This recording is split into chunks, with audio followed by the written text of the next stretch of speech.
Hey guys, welcome back to Kiwi Classics and Customs. So we got the Faux-Pas, as it's been affectionately nicknamed, the Mopar powered Hemi F100. So yeah, we got her up on the rack and started work. Let me just spin this around. Started trying to kind of get the transmission in it. So yeah, I thought I'd give you a quick look around. What we got going on under here. It's pretty clean underneath actually. It's got a 350 gears been slotted in the 9-inch there, but it looks like the body's been off the chassis and someone's done a little sort of a quick paint job on the chassis, but it's a very solid truck. It's had a little bit of floor work, which is pretty standard, but you know, cab corners are good, all the body mounts are good. You can see the cab corners are actually have not been touched. That's just how they came.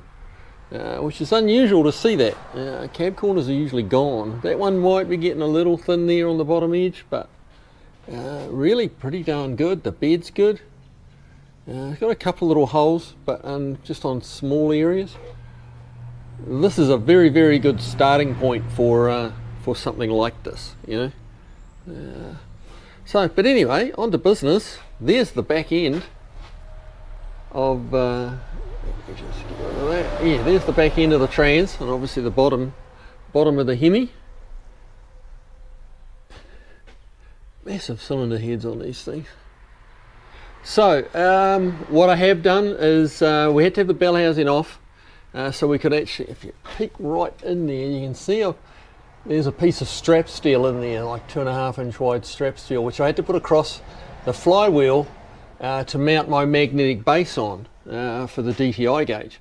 So because it's an aluminum flywheel, which is a nice touch, going to make this thing rev, you know, pretty quick with an aluminum flywheel. So I've had the DTI in there.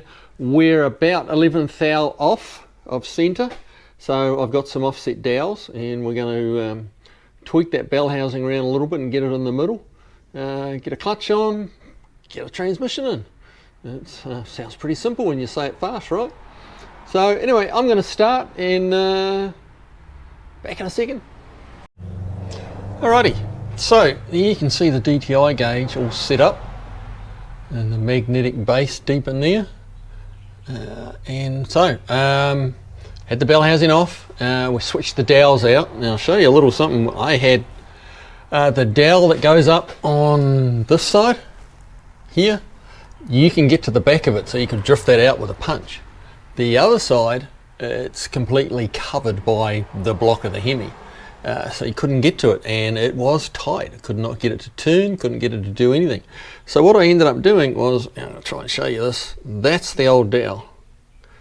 So what I had to do was get like a 3/4-inch nut, or 1/2-inch, 3/4 head on it, and weld that to the pin, rotate it with a big power bar, because it would turn, but it took a bit of swinging, and then actually get a pry bar behind this edge between the bell housing adapter and this edge of the nut, and pry on that and rotate it at the same time, and it gradually worked its way out and got it out. So that was a bit of a test, but yeah, got the 7th thou offset dowels on it. I've spun it round, and you can that's 0.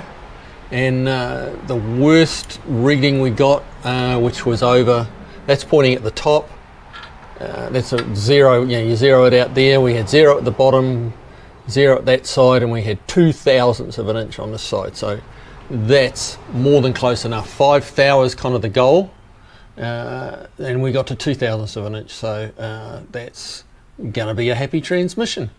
Alright, so now it was like get rid of all that stuff, get that plate unbolted that we've got the magnetic base on, clutch plate, pressure plate, release bearing, all that fun stuff. Put a transmission in. Once we get to that point, it's going to be a relatively standard transmission install. So yeah, let's get at it.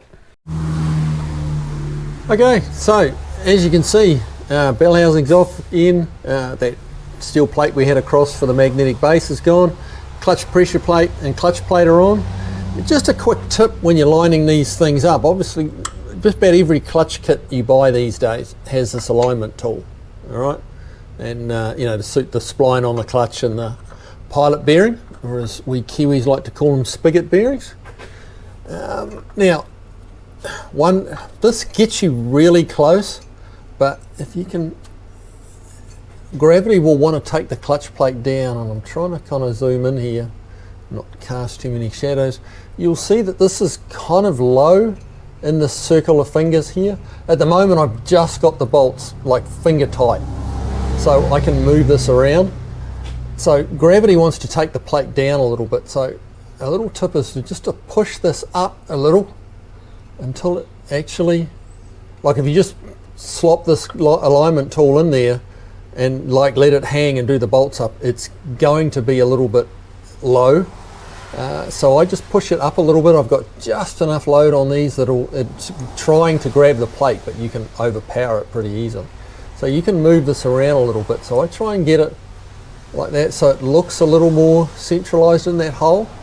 And then as a second check, I reach in the side here, and you can actually feel the edge of the pressure plate. I just can't get in with the camera to show you guys, but if you feel in there, you'll feel the pressure plate and you'll feel the edge of the clutch plate. And you can feel whether it, and it's really whether it feels the same on all the three sides. And right now, it doesn't feel the same. This side here, the plate is a little that way. So I'm just gonna pull it a little bit, and it's really small amounts. Now, it feels the same. So yeah, there's three little windows you can access here, and I just reach in, feel it, and you kind of just have to use your imagination with using your fingertips, and you can feel when that clutch plate is lined up nice. And it just makes it that little bit easier to slot it in when you're actually trying to stick that transmission up there. So yeah, that's a couple of little tips for you. So now we're just going to tighten it up and get the bell housing on. Okay. So, got the bell housing on, clutch release arm, bearing, everything's in place, ready to go. Now, with the Ford bell housing, it's a little short front to back for the TKX, for the Tremor. So, what they do is supply you, one American Powertrain supply you, is this fancy billet spacer, and that just basically extends the bell housing back. Now, one thing when you're putting, if you're using an aluminum bell housing, it's not, you're not going to have this issue. But if you're using a cast iron bell housing like this one, you can get surface rust on these mating surfaces. Now I've just run over that with a rust stripping wheel, and I did the same on the front face where it went up to the block. Because if you've got any surface rust here, that can just hold, just thousandths of an inch. But by the time it telescopes back 3 feet to the end of the transmission, you can end up with a misalignment issue. So make sure your surfaces, your mating surfaces, all of them are really clean. That's going to go up there. Now, in the kit, it comes with little cap screws. I've used a little bit of blue Loctite on here, medium strength Loctite. They're going to go in there.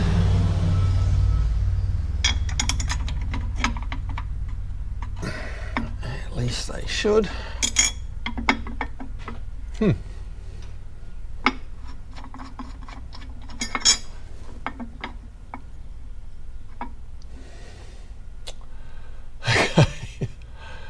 Well, see that now, that's not going quite to script, is it? Because those holes do not line up.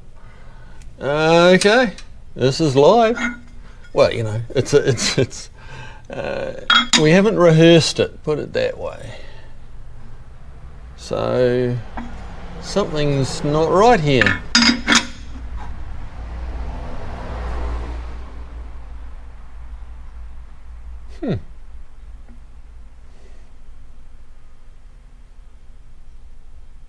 Okay, these 4 holes are not lining up.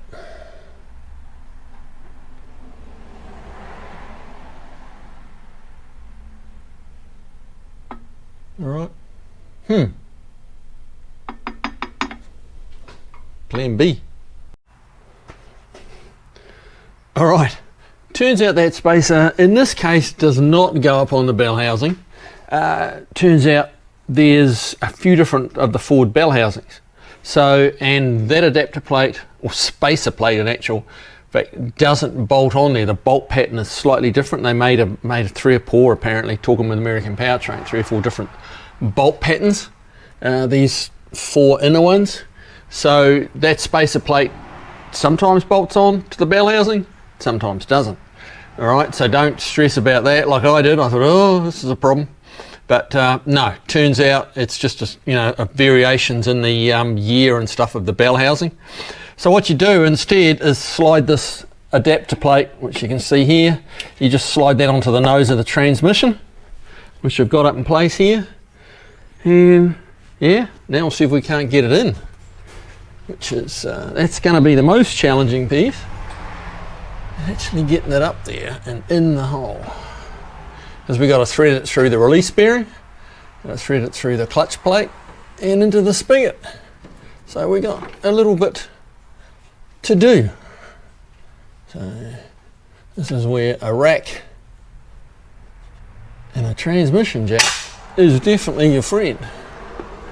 Now let's see if we can. We'll start off getting the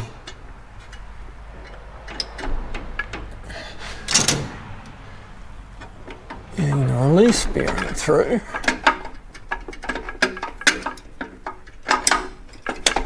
Alright, that's the release bearing in there. Yep, that's definitely gone in. Now,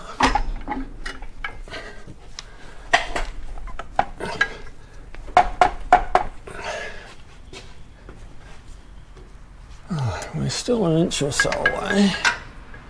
It's just a matter of getting that angle right on the transmission. I think that's a bit too high. Oh, and it just slid in a little bit all by itself. Right, it's down to 1/2 inch. Oh. And that is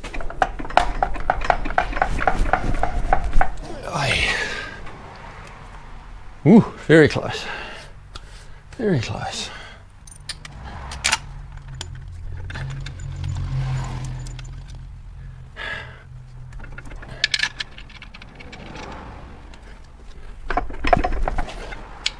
Quite close enough yet.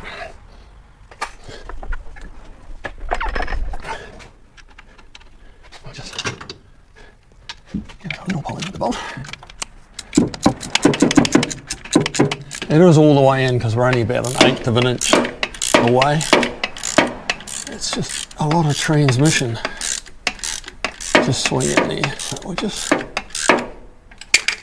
and just very gently, yep, that just pulled it that last little bit in. Just not swinging on the ratchet by any means, but just, now those bolts are too short, but they're catching, but they'll do to get us there. Have to get some longer bolts, but that's 2 of the top bolts in, so we can actually let it hang now.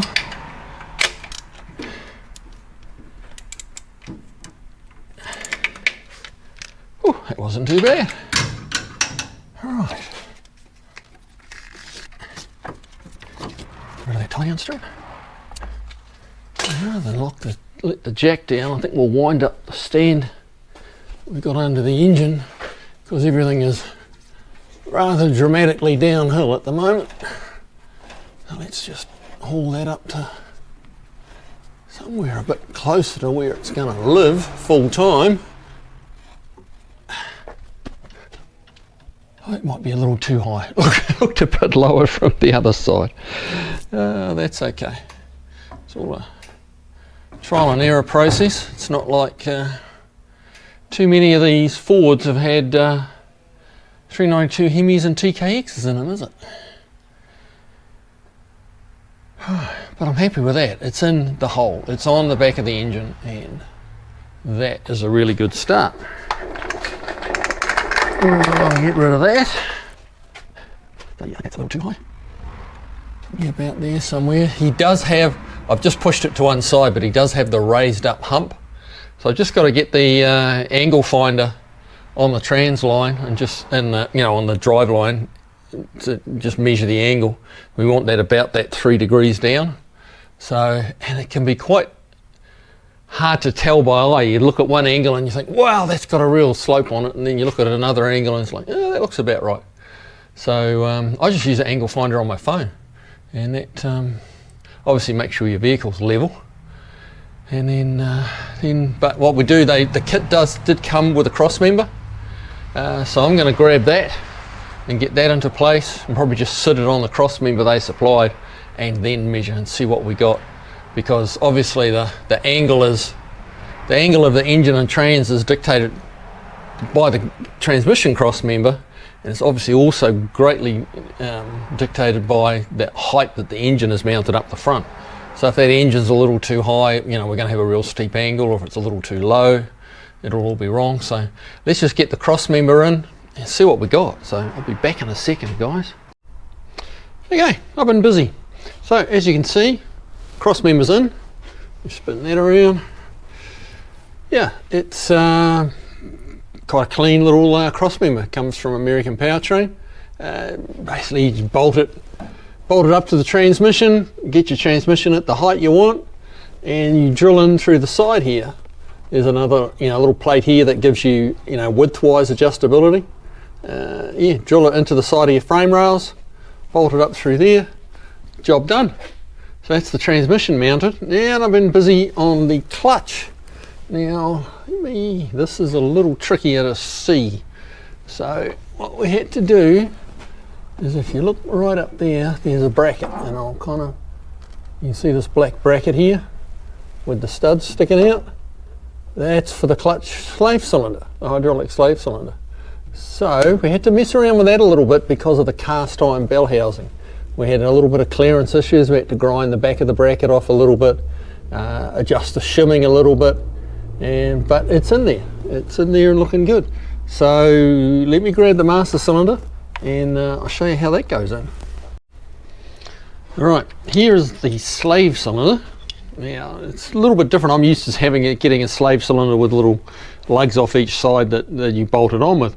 This one's a little different. This one's made by Modern Driveline, and it's quite a slick system. You'll see there's 3 grooves here. Right, 1, 2, 3. And the way they've done it, those are there for a reason, not just decoration. This is your mounting bracket. Alright. So your slave cylinder goes in there, but if you look in close, there's a couple of there's a ridge in each half, and that little ridge fits into the corresponding groove. Try and do this, keep it in shot. It fits in like that. It just goes around, and then you choose which slot you want it to go in, depending on where the throw of your clutch fork is. If you need a bit more throw, you can put it there, a bit less, even less. And as soon as that bolts up, that locks in, can't go anywhere. And that is going to go over the 2 studs. So I've had this in there, and it's working. It needs to go on that groove. It needs to be as far forward or that direction as we can get it. So it's going to kind of sit like that. And I'll try and get this in the camera for you guys. So bear with me here.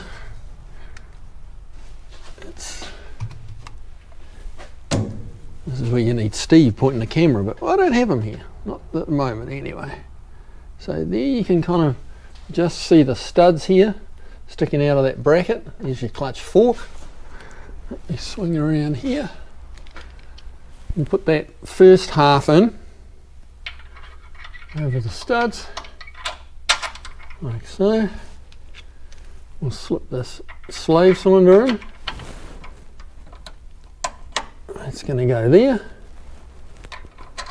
and that goes over, and if I put the nut somewhere that I can put my hands on,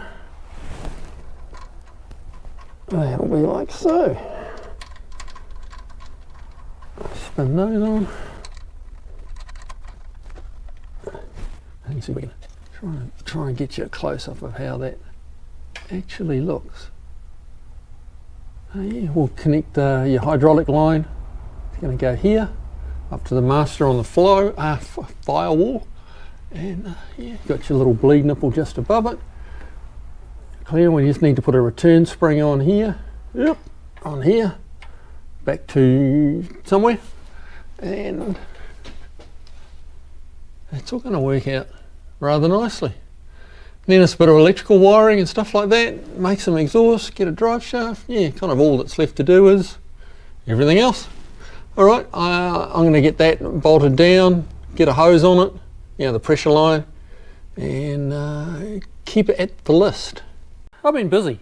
We've got this hydraulic hose onto the clutch slave cylinder now, got a little return spring on it, all the clearances are nice, it's working well, so that's good to go. Now you may have noticed we've got an exhaust system here too, so I've created an exhaust system, made an exhaust system for it, 2.5 inch, just with some customer supplied mufflers, so they're all hanging there.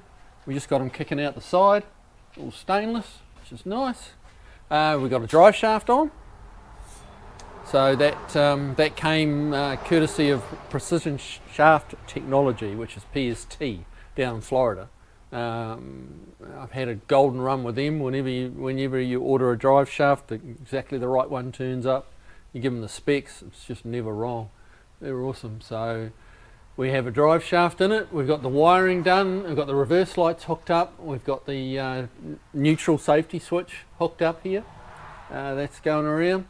So everything under here is pretty much done. It's ready to go. So let's jump up top and kind of have a look, show you what I've done in the engine bay. And we're getting really close to test drive on this thing, guys. All right. Right, under here, you'll see we've got rid of all that nasty wiring, that mess of spaghetti that was here, that was running the fans. So we've got a proper little temperature sender unit and relays and everything going for that. That's done. We've got a starter motor relay up here and an ignition relay to run the MSD distributor and coil. So yeah, it starts great now. It's running nice, and yeah. So yeah, we tuck the relays down under here, kind of hiding under the horn. Those are for the fans, but if you remember from the previous videos, it was just a mess. And that, to be fair, he just hadn't got it finished. You know, he just kind of got it wired up of a fashion.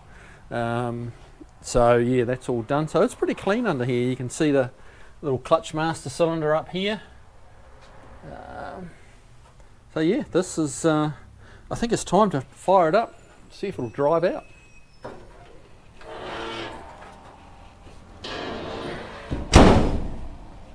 Okay.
Okay, jump in.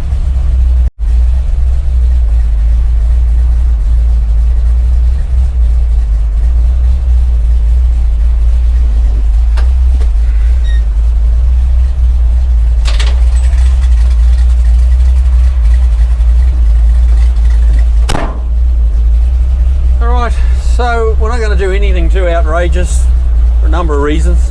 We got no dash, so we don't know what the engine's doing. But it's been run on a run stand, you know, it's a good solid engine. Obviously you can see we got the shifter here now. This is a American powertrain shifter designed for the bench seats. So that sits up nice and high. Yeah, I mean, you wouldn't want a little short one down here. So that's really suitable for the truck. So yeah, Now, and the other reason we won't be like, as tempting as it is to test out this 392, one, the engine's brand new, the transmission's brand new, and they're very specific about the running in procedures for these things. With the synchro cones that have to wear in and the gears, you're not supposed to really romp on them for like 500 miles. And same with the clutch plate, that's got to bed in. So, yeah, as much as I'd like to get after it, we really, in good conscience, can't do that. But, wow, that's nice and smooth.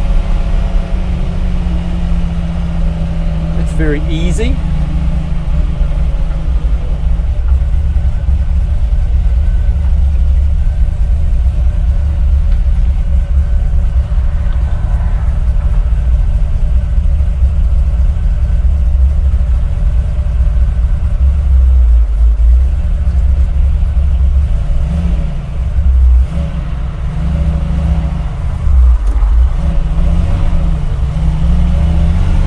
A little bit different to get it rolling with that aluminum flywheel.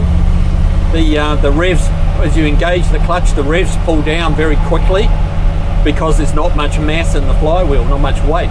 So while the engine wants to rev quick, it also pulls down very quick. So you've got to use a few more RPMs.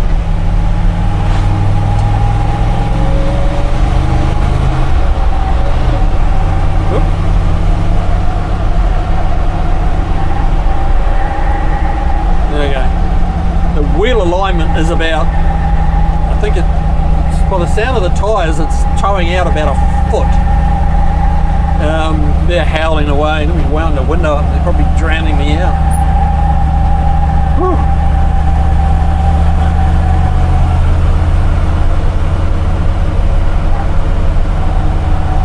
So yeah, she definitely needs a couple of hours with the wheel alignment, people.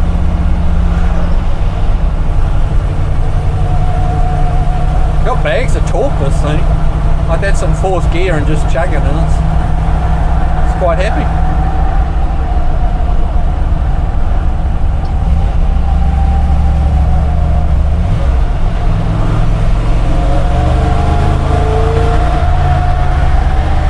Oh, it wants to go. It wants to go.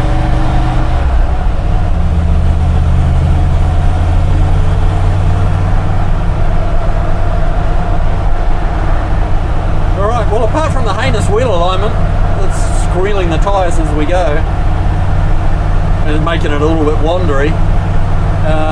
It's actually driving pretty nice. What do you think, Steve? I think it drives really nice. Feels like it's got plenty of pull. Got tons of torque, which is what you'd expect from a 392 Hemi.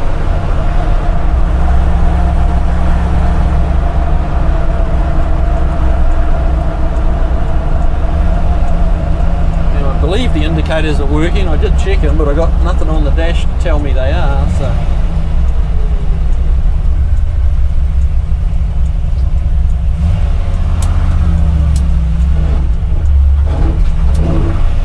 bit of rub there.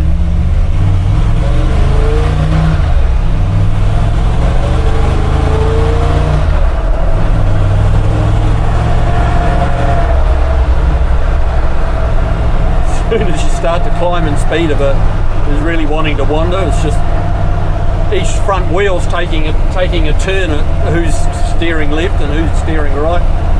But the transmission is lovely. It's just beautiful. It's nice, crisp shifting. There's no slop in it. There's fifth. We're probably not doing much more than about 30 mile an hour, and we're in fifth gear, and it's pulling. It's okay with it.